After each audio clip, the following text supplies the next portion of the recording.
I was foolish to spend time with him. I was one of many people who regret ever knowing him. You know, every minute I spent with him, I regret and I, apologize that I did that. I also met Jeffrey Epstein exactly one time. I regretted it from the second I stepped in the door. I had nightmares about it afterwards. So you're sitting down there having cocktails while Bill Clinton's getting a massage from some girl who's rubbing her tits against the back of his head, whether knowingly or unknowingly having sex with underage girls. Everybody wants to be. Maybe some guys, that was their thing. Sure. Because it seemed like with Epstein, that was his thing. Yeah. Joe Rogan just said out loud what no one was expecting him to say and named some of his best friends who were in the Epstein files. The latest release of more than 3 million documents, emails, and videos by the Department of Justice exposed some of the most powerful people in the world as being connected to Jeffrey Epstein. And today we're going to look at all the names that were in the files. It's so tangled. The whole thing is just, I think everybody who looks at it realizes this is a rabbit hole that just goes to the center of the earth. And there's so many people involved in that. Here's the big question that people ask. If there was a Jeffrey Epstein, and it seems like all these things he was involved in, is there a Jeffrey Epstein right now that we don't know about? There's a million of them. A million of them. I mean, this is why I find this. This is not the core of what I focus on, but I find it a really interesting field of study because it helps understand so many other U.S. government institutions and the relationship between government and private business. Jeffrey Epstein is part of a class of what are effectively professional fixers, and this is a kind of class of professional who sits not really within a particular government or private sector institution, but in the kind of sticky layer between them that connects them all. Less than a week ago, the Department of Justice released over 3 million pages of records, around 2,000 videos, and about 180,000 images from various investigations tied to Epstein. Most of these records had been heavily redacted, but despite names being blacked out and faces being hidden, once you connect all the dots, you see that high-profile political figures, billionaires, CEOs, and even the British royal family were all connected to Jeffrey Epstein even after his arrest. What's shocking is that these weren't just vague associations or passing encounters. The documents include flight logs, internal emails, contact lists, sworn testimonies, and video evidence that repeatedly place the same powerful names around Epstein for years. You're telling me there's a place where they bring elites to compromise them with underage girls and they film them? Really? Like, what? Get the out of here. Yeah. Like, no, President Clinton's been there. Everyone's been there. Like, what? It sounds like nonsense. And not only is it true, but people keep getting murdered for it. Did you see that latest Clinton advisor that got murdered? Got it? Yep. Yeah. Yep. Hung with an extension cord, himself in the chest, 30 miles from his house, and they're calling it a. And now even Elon Musk is asking, where's the clientele list? Yeah. We should probably see who's been to that island. Yeah, we should probably see who's been to that island. Now here's the thing. Joe learned about Epstein's island way before any of this came out. According to him, Alex Jones was warning him about Epstein decades ago, long before the story went mainstream. Joe explained that Alex Jones kept insisting something dark was happening on Epstein's island, claiming it wasn't just a place for rich people to party, but a hub where powerful figures were being compromised. At the time, Rogan brushed it off as some crazy. It sounded too extreme, too unprovable, and frankly, too insane to take seriously. But looking back now, Joe says that's exactly what makes this situation so disturbing. He was the guy who told me about Epstein's Island more than a decade ago, and I thought it was the craziest thing I'd ever heard. I was like, what are you saying? There's an island, like it sounds like a plot in a movie. There's an island where they fly famous rich scientists and politicians, and they compromise them with underage girls and get it on film so they could use it against them. I'm like, what? That sounds like lizard people. It sounds like, 5G creates COVID. Same thing. Yeah. But turns out it was true. And it's one of many things. He was the first one to warn me about a social credit score system. He's like, they're going to try to implement a social credit score system, and your money is going to be tied. They'll have centralized digital currency, and your money will be tied to your social credit score system, and you step out of line, you won't be able to buy things. You won't be able to travel. You won't be able to do anything. They're going to try to keep you within a 15-minute radius of your home, and they're starting to do that in places. With this new release, however, all of it is slowly starting to make sense. And the names of the people involved are insane. What's wild is how many of these names were already floating around years ago, quietly mentioned and quickly dismissed. Back then, the media framed them as coincidences or unproven associations. But with the latest batch of documents, those same names are reappearing alongside concrete timelines, repeated contact, and direct links to Epstein's operations.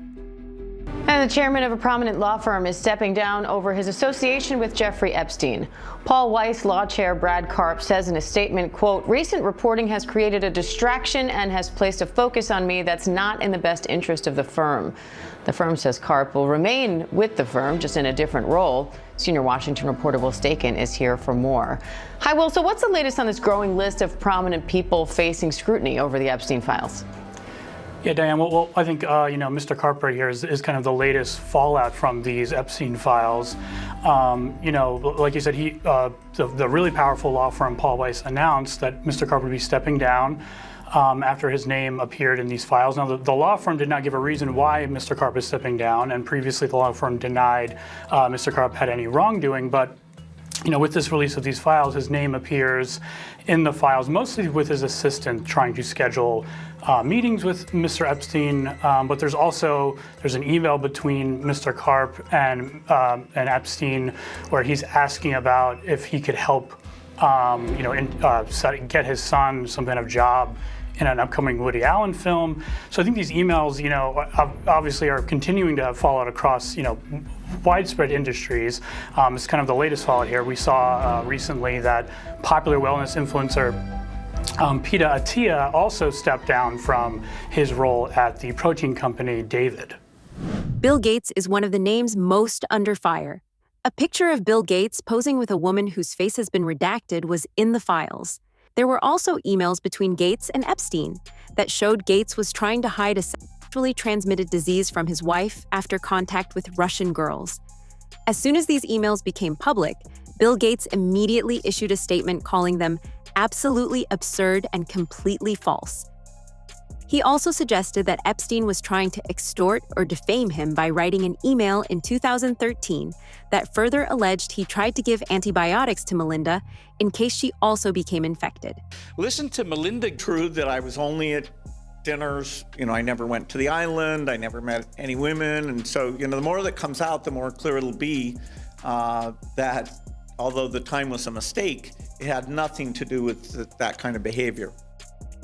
There we go. I never met any women. Wow, this is getting curiouser and curiouser, Esther. Yes, it is. And unfortunately for Bill Gates, now he has to probably deal with the insinuation, at least for many people, that Melinda chose to divorce him and get herself out of that world. Also because of his association or his tenuous links, which he denies, with Jeffrey Epstein. The allegation that he presumably got an STD from a Russian prostitute that was associated with Jeffrey Epstein was actually written in a note by Jeffrey Epstein to himself. One of the more personal angles in all of this is how it affected Gates's marriage. Melinda Gates has been very clear that Epstein's involvement played a role in her decision to leave. She's said in interviews that the revelations were painful and raised serious red flags for her long before their divorce, particularly around Bill's judgment in spending time with Epstein after his conviction.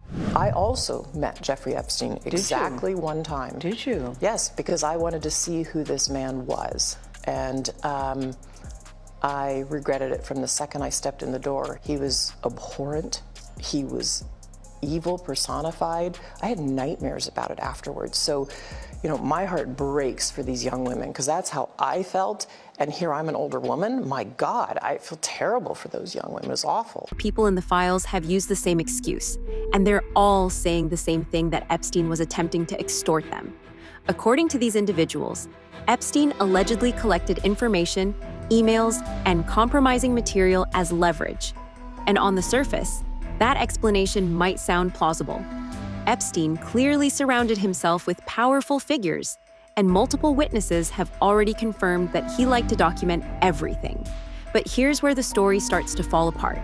If Epstein was blackmailing all of these people, then the obvious question becomes, why were so many of them repeatedly meeting with him? And how did he have access? Joe has a very interesting idea about how this was happening. Let me just get real and say, if I gun to your head, what do you think your best assessment of what Epstein, who was Epstein, who was he working for? well, I don't know, right? So I'm just guessing. Everybody wants to say he was working for the Mossad. He very well could have been. He could have been working for the CIA. He could have been a guy who was on his own, but also working with them, right? Like a guy that they used, but they never fully endorsed. Like an asset? Yeah. Yeah. And a guy who could move money around. Right. He definitely... Good at laundering money. The moving money around stuff was very weird because he had money through no way that anybody could ever explain. Yeah. He had an enormous amount of money through no way that nobody could ever explain. Which, you know, if you're state-funded, you're funded by Israel, and Israel's funded by America, and, you know, there's also NGOs and nonprofits, and there's ways to move money around where you can give this guy money. Yeah. So he was like... Weinstein, who is an economist, right? Weinstein's a legitimate mathematician. Eric? Yeah. So when Eric met him, his first inclination was he was a fraud. He's a construct. Yeah, a construct. And did he tell you the whole story about the girl sitting on his lap? Yep.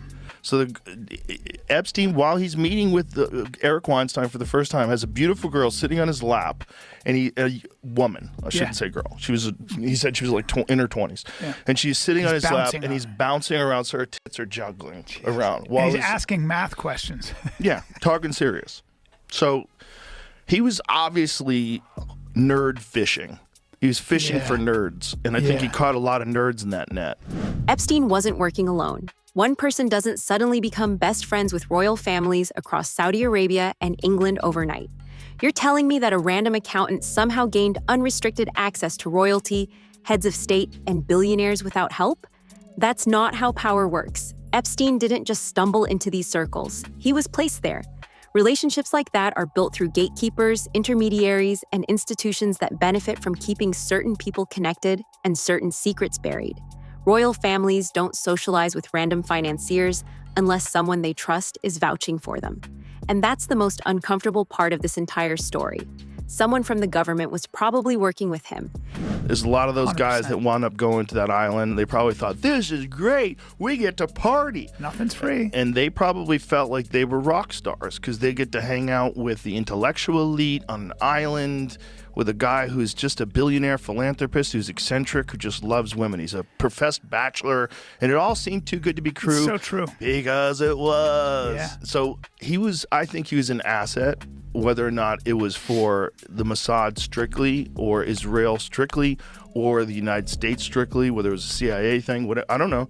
But I think it was probably a part of a blackmail compromise effort. Yeah. Because those guys... there's a fucking dirty secret about these people that are in Congress, and they party, okay? They're regular guys and regular women, and they're in their 30s or 40s or whatever they are, and every now and then they do coke, and they get drunk, and they... Human beings. Remember that D.C. madam that had a whole book of people, and then she wound up committing suicide? She said, I'm not suicidal, and See ya. Yeah. Because there's probably a lot like that. And those kind of honeypot operations, they let these freaks know, like, hey, you're going to be safe with me. Charlie will take care of everything. Look, Bill Clinton used to come here. Don't worry about it. Yeah. And we're going to go to the island. And that's a big endorsement. It's like presidents were here, so it must be a secure area. Exactly. I can get we down. are on the island with Bill. This is fine. And we're all these fine. girls show up, and you're like, well, this is Christmas in July. Bill is really interested in string theory. He'd like to talk to you about string theory. So you're sitting down there having cocktails while Bill Clinton's getting a massage from some girl who's rubbing her tits against the back of his head while she's massaging him. Yeah. He's like, hey, that's really interesting. Hey, I'm kind of tired. I'm gonna take a nap. Another thing about black holes. Yeah. Yeah. And I think they all thought that it was this lovely exchange of powerful people and brilliant people. And then they were just getting dirt on all of them. Guys cheating on their wives, guys, whether knowingly or unknowingly, having sex with underage girls. Everybody And wants to be. Maybe some guys, that was their thing. Sure. Because it seemed like with Epstein, that was his thing. Yeah. Yeah. Yeah, that's what I think too. I don't think there's any evidence to either. I think it's all been. I don't think there was collected with that plea deal, and I don't think there's any list that's going to point to. There's no smoking gun. That's I all don't know been- about that. I think it's all been, taken care of. I think that it's. I think you could open up every file. But that's the truth. Why did they have all those files? Why did they parade around with these binders? Because and a say, lot of. do you remember those Yeah. photo ops that they said? Like, look, they did like a thing. We have the Epstein files right here, Right. and they had binders. Like, what kind of political theater is that?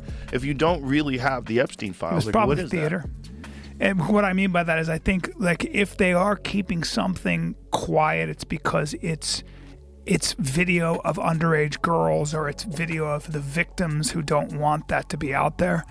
And the Justice Department cannot make that public. They cannot bring that to Congress. That's all sealed for their privacy, right? Well, that is the argument. But then they're saying now that there are no files. They're saying there's no video. I believe that. Don't you? I don't know. I think they have video. I think if you've got an island and you want compromise on people, you can't just have hearsay. I would say I would agree. I watched him that girl. Let's sue him. No, that's not how it works. You have to have video, and then you have to show it to the guy. Like, Mr. Clinton, have a seat. Yeah. This idea might sound insane, but here's the thing. The latest Epstein file release also shed new light on how deeply Epstein was connected to figures inside Donald Trump's influential inner circle. While Trump himself has denied wrongdoing and insists he cut ties with Epstein years ago, his name appears hundreds of times across the newly released documents. More notably, several of Trump's close associates, including Steve Bannon, Elon Musk, and Commerce Secretary Howard Lutnick, are shown in emails and messages maintaining friendly contact with Epstein years after his initial arrest and conviction. Elon Musk pops up in the new Epstein files mostly through emails from 2012 to 2013, talking about possible meetings, travel plans, and even a potential visit to Epstein's Caribbean island. One email reportedly has Musk asking, "What day/night will be the wildest party on your island?" Which doesn't exactly line up with his earlier claim that he just refused Epstein's invitations. The documents also hint that Epstein was trying to position himself as a connector in Musk's social and professional circles. Musk, however, says he never went to the island, never flew on the Lolita Express, and insists the emails are being misread or cherry-picked to make him look bad. Bottom line, the files show he knew Epstein. And a top Justice Department official says the review of the Jeffrey Epstein files is over. The same official indicated there would be no new charges. Now the Trump administration is facing backlash from Epstein's survivors and Democrats. This was California Congressman Ro Khanna yesterday. There is a demand for elite accountability, but the survivors' lawyers that I've talked to have said that the survivors are still upset. They're upset that many of their names accidentally came out without redactions, and they want to make sure the rest of the files come out.